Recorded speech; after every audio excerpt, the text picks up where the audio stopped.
भारत की ऊंची पहाड़ियों और बर्फ से ढकी सीमाओं के बीच एक ऐसी कहानी सुनने को मिलती है जिसने वर्षों से लोगों के मन में श्रद्धा और जिज्ञासा दोनों पैदा की है। ये कहानी है भारतीय सेना के जवान हरभजन सिंह जी की। आज लोग उन्हें श्रद्धा से बाबा हरभजन सिंह के नाम से याद करते हैं। सिक्किम के नाथुला और आसपास के इलाकों में उनके नाम से जुड़ी कई मान्यताएं प्रसिद्ध हैं।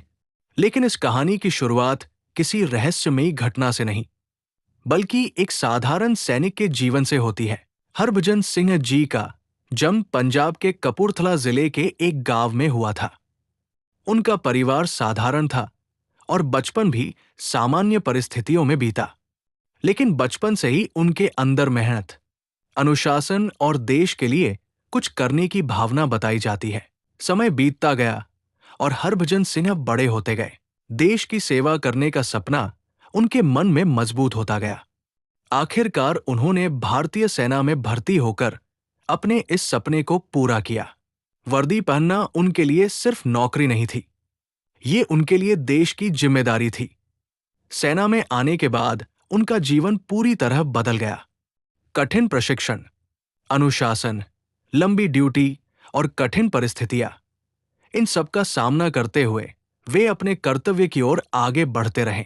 कुछ समय बाद उनकी ड्यूटी सिक्किम के दुर्गम पहाड़ी क्षेत्र में लगी। सिक्किम का ये इलाका सामान्य जगहों जैसा नहीं था।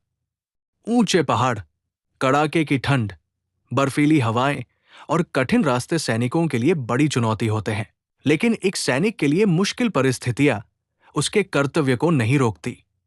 हरभजन सिंह भी अपनी ड्यूटी पूरी निष्ठा से निभा रहे थे। उन्हें शायद उस समय ये अंदाजा भी नहीं था कि आने वाले दिनों में उनका नाम इसी पहाड़ी क्षेत्र से जुड़ी एक ऐसी कहानी का हिस्सा बनने वाला है जिसे लोग वर्षों तक याद करेंगे। फिर आया साल 1968।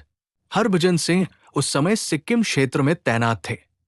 इसी दौरान उनके साथ एक ऐसी घटना घटी जिसने उनकी जिंदगी की दिशा ही बदल दी। इसके बाद उनकी कहानी केवल एक सैनिक की कहानी नहीं रही, ये एक ऐसी कथा बन गई जिसमें सेना का अनुशासन, साथी सैनिकों की आस्था और रहस्य तीनों एक साथ दिखाई देते हैं।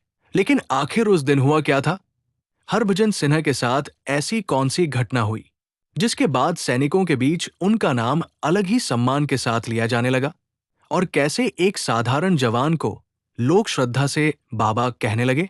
इन सवालों के जवाब हमें कहानी के अगले भाग में मिलेंगे।